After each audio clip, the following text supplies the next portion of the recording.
histórii rieke Nitrica. Chceme o nej s kolegom niečo povedať. Je to fantastická rieka. Ja si myslím s kolegom, že je bezchybná proste. Proste nemáme ani žiadne výhrady. My sme radi, že ju tu máme. Môžeme sa tu cez leto kúpať.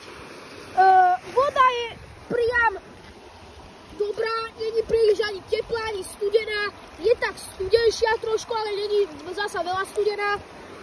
Tak predávam slovo môjmu kolegovi, ktorý sa môže toho slova ujmoť. Takže nech sa páči. Môžeme sa tu aj kúpať, cez leto. Naľavo sú aj kačky, no pekné, krásne. No a má táto rieka aj trošku históriu. No, tak môžete nám zaďakovať človeku. Takže my sme tiež, ako aj spomínal kolega, že má tú históriu a tiež zopakujem, že ju máme veľmi radi, ako som už hovoril. Tak my sa s vami lúčime, tak ja s kolegom rieka Nitrica. Dovidenia.